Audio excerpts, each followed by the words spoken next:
everybody, I'm Dan Friedenberg. I'm here with my boy Caspian. How you doing today? Good. Excellent, excellent. And this is the ultimate chess set and chess piece buyer's guide. I'm setting this up for you. It's presented by chesswithinvestors.com. So I've got 6 different sets here. Now one thing that's kind of funny is if you listen to what chess.com, the people who run chess.com say, they say one of the biggest problems about comparing chess to, say, basketball, football, baseball, hockey, those different professional sports, is there are lots of other things you can sell. With hockey, you can sell sticks and hats and jerseys and all that kind of stuff, but people generally buy one chess set and they're basically done. They often end up with something like this, or maybe like a little tiny small set, but I want to go through this just so that you can pick a better one, you know what to look for, and all that kind of stuff. So the first thing I have to say though, is the relationship between correlation and causation. Throw a little bit of philosophy in here. So you have improved quite a bit over the last year or so, couple of years, all that kind of stuff. You've won the regionals a few times as well. And my question though is, like, as I accumulated all this stuff, is will a better board make you a better chess player? In most cases, no, but if you have the chess up, then yeah, because you can play against the bots and then lose, and then play against the bots and then lose. And then when you win after like 8 tries, it actually feels good. True enough, true enough. So the digital ones are a little bit different from the others.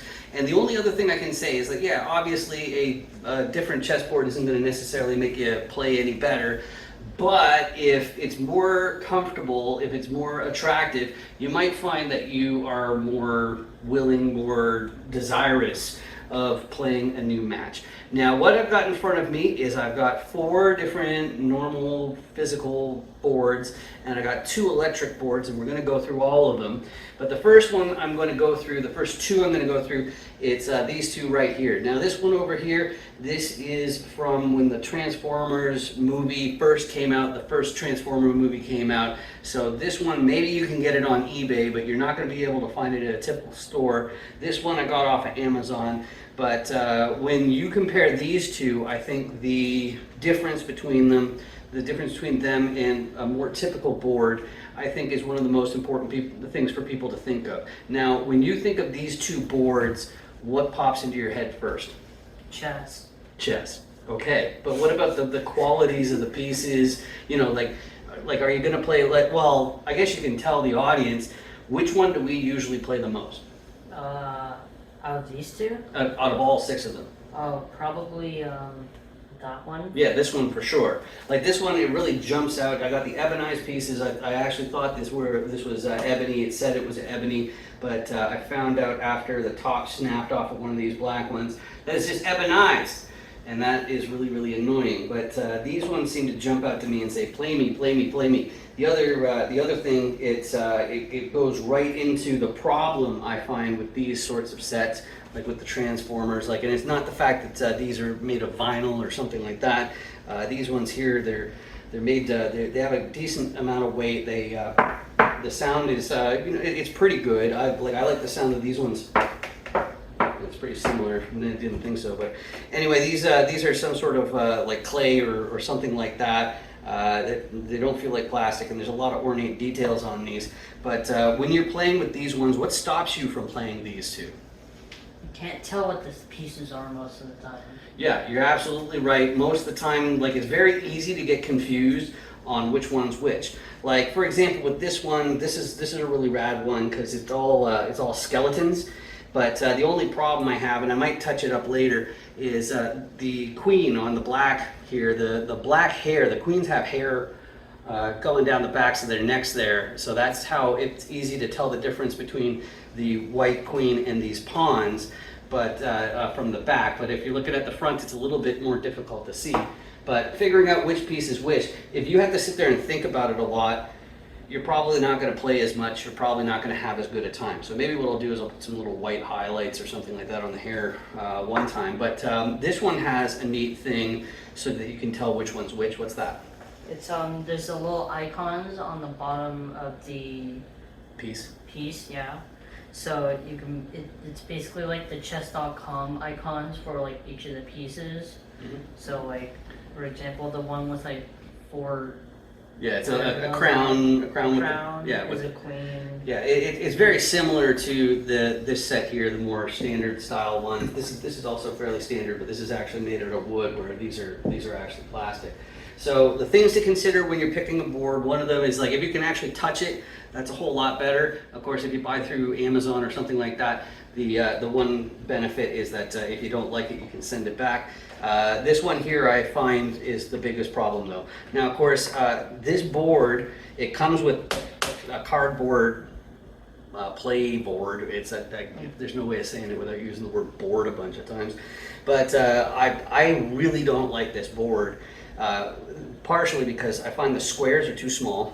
So like it's very crowded, like you can see some of these pieces, they're basically touching each other, even when they're positioned properly. And I'm not crazy about that. But like once you get going, it's really tough to look at the bottoms and know which one's your bishop, which one's your knight, and all that kind of stuff. Like the design is cool, and that's kind of neat. Did you have anything else to say about the Transformer one? Maybe we could put it on that board instead, and then there'd be way more space. Yeah, right, exactly. So there's a very good chance that if you are going to do something like this, you might want to get your own separate board. Like this sort of one is a great one. This is a very typical one. It's in good shape. This one here that's blue, this was actually supposed to be an ebony board, which this one's supposed to be as well, and I even doubt that that's even real ebony, but it's actually ebonized, so they just stain cheaper woods, which is really, really disappointing. And then I painted the border around and sanded it a bit so you can see the numbers and the letters a little bit. So it's a good idea if you have a set like that. Keep in mind that the board might be a bit of a problem, and it might make sense to get a different board. So I guess now that we've reviewed that one, let's go on to this one here. This is the best chess set ever. Quote unquote. Right, that's the brand name. Okay, and they're nice big chunky pieces. What is the difference you find between playing with big pieces as opposed to one of the smaller sets? It feels more satisfying when I put down a piece, because it's like I move here. I like that. And the other thing too, this is meant to be a travel set, whereas this one you wouldn't dream of bringing that, to a hotel or something like that. Same with this one. This one, it's not ideal. You wouldn't bring the board. The pieces, I know we did bring these to Taiwan. We played them like twice, and that's it. Yeah, we didn't play that much, but so having something like this that's durable, and also if it ends up breaking or something like that, you're gonna. Isn't there like a 1-year warranty last I checked? Yeah, I know that they do have a deal where you can send the pieces back, or say like, hey, we're missing one of these, and then you pay for shipping or something like that. But one thing you'll notice that differentiates all of these 4 sets, so this outer ring and this one right here, from these two, is that a good chess set should include 2 extra queens, one of each color. The reason why that's important is because if your pawn gets all the way to the other side, you can promote. Now, of course, you don't have to change to a queen, but it's a really good idea to change to a queen because it's such a powerful piece. I remember this is our second time trying to record this. We ran out of SD card space, and that was a problem. Don't need to know that. Right, exactly. But the what I wanted to say about promotion is that it used to bug me when I was young that people would lose their queen and they'd immediately resign, because you could still, like, there's plenty of games where you're down a queen and you still end up winning because your opponent isn't a master, isn't titled, isn't that great at chess. But that's going to be a very important thing to your decision on what set to get. Make sure that it has an extra queen, or else you're going to run into trouble. But that's only if you haven't lost your queen yet and you still promote. So I like these ones because of the weight. I know that they have another one. We had that set as well where it's not the I think this is 4x. This is 4x. This is like quadruple weighted. The other one's like three times weight. So that's a good thing. Yeah, so that's a good thing to have it. And of course, it comes with this rubber mat, and you can see that the bigger squares, something like this would be a lot more at home at something this size, for these pieces than these little tiny 1-inch pieces. So, Yeah, it looks Yeah. like 1 inch. Yeah, it's about an inch, 1 inch by 1 inch, whereas you're talking about like 1.5 to 2 inch. 2 inch is the biggest, but that's pretty rare. That might even be 2 inches. But that's the physical boards. This one's good because the pieces come in a little bag, and you can just wrap up the board, the vinyl board or rubber board, whatever it's made of, and take it with you in a backpack. But I don't think there's that much to say that I haven't already said about this wooden set. I really do think that having an extra set like this, it's going to make you play more often. I find this makes us, when we have it in the living room, so when we're feeling like a game, we take a look at it. It's like, hey, who wants to go first? That kind of stuff. Figuring out who's white and who's black and all that kind of stuff. But there comes a time where this isn't good enough. And honestly, it's when you get to a certain level, you're going to have a problem with studying. So what's that, go through that situation for us when we decided we had a big problem with physical boards and then we wanted to upgrade.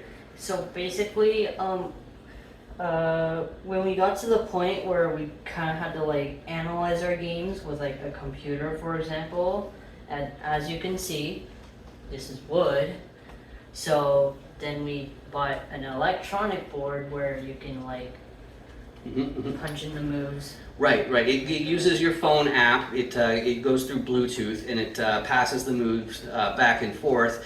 Now, of course, that means that you're stuck to having either a tablet or a phone, or I think those are your only options right now, because I don't think it has a desktop app. This one's called the Square Off, and honestly, it was really great at first, as far as, because I'd say because we didn't know any better. We were trying to be on the cheaper side. Now, I use the word cheap. This set here is going to be under $100.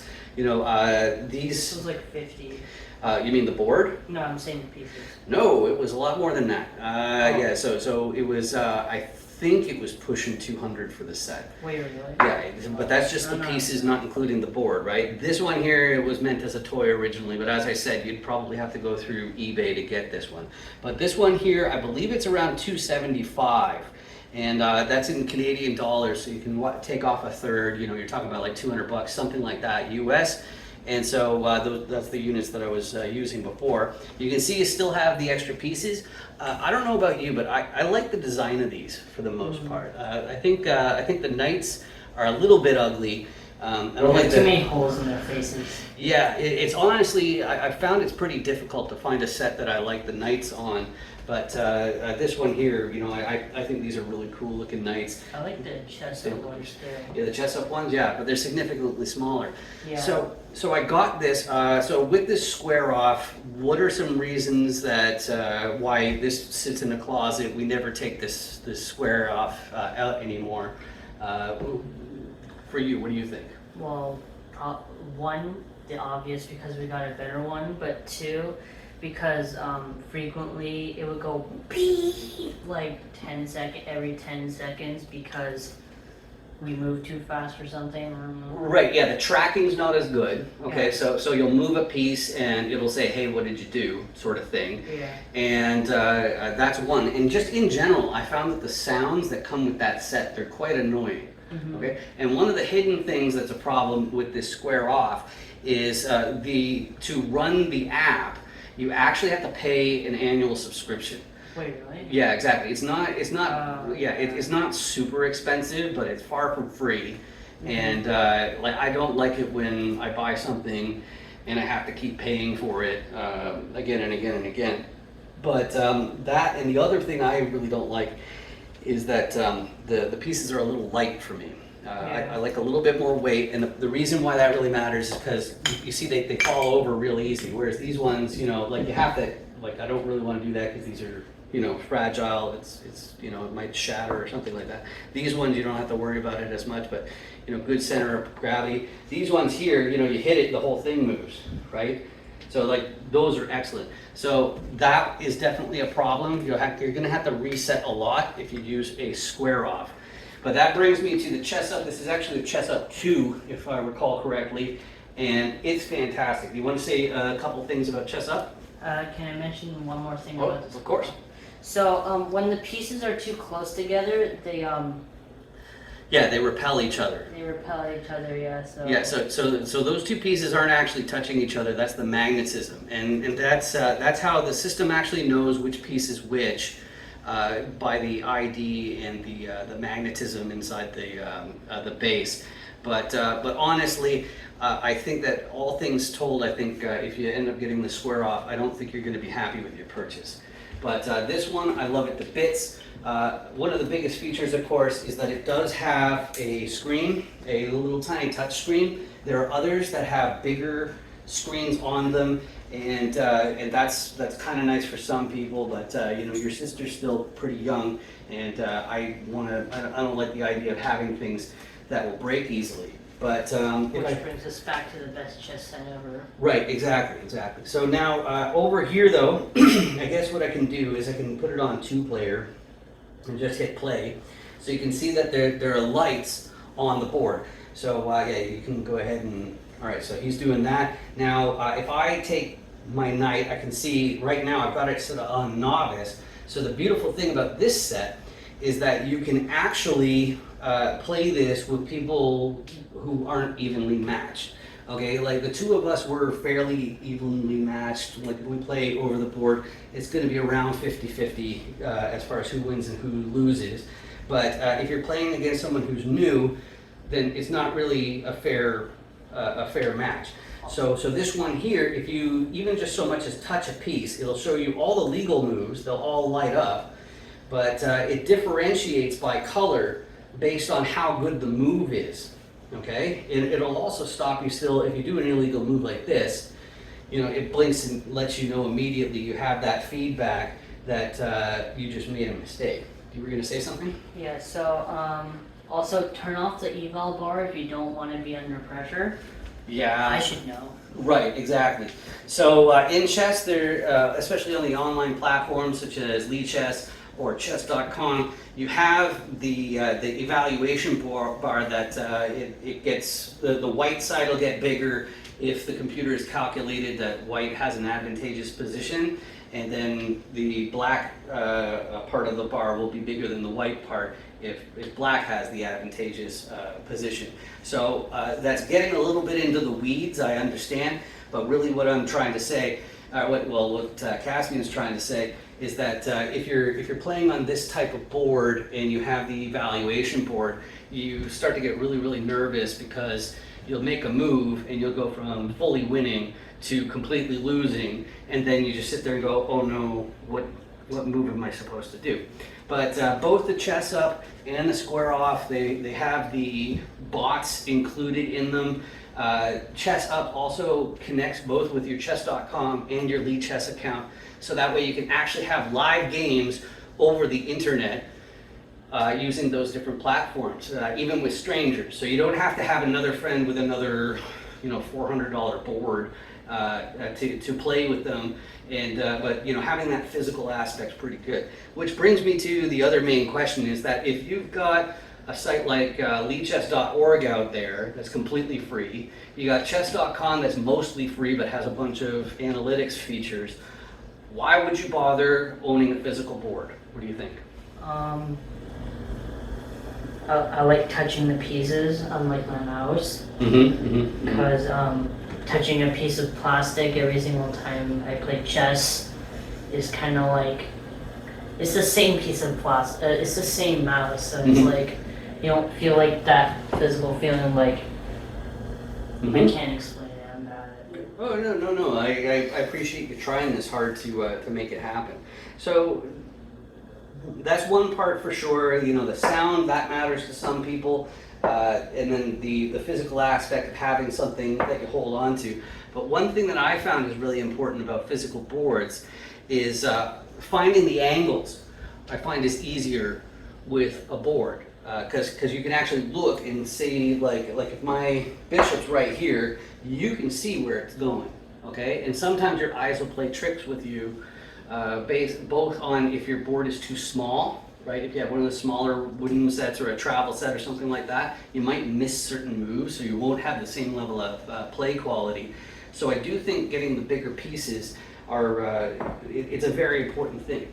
So this is a pretty exhaustive list of different features to think of when you're buying a chessboard. The fact is, a lot of people, they only buy one chessboard, as opposed to with basketball, buying a bunch of jerseys, a bunch of hats, baseball, all that kind of stuff. You keep on buying different ones. But maybe this will help you make your decision on what sort of board you want to use in your house. If you want to get rid of some screen time, I think that this is a really, really awesome option. So thanks a bunch for this, Caspian, and thank you for watching.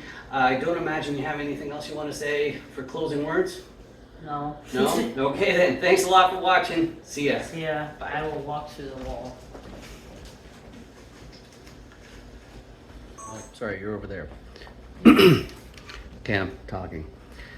One other thing that you're going to be looking into once you get a little bit further into chess is a chess clock. Now, the traditional analog ones, they're always pretty great too, but this one here is a digital one, and one of the biggest things that I like about it is the sound, of course.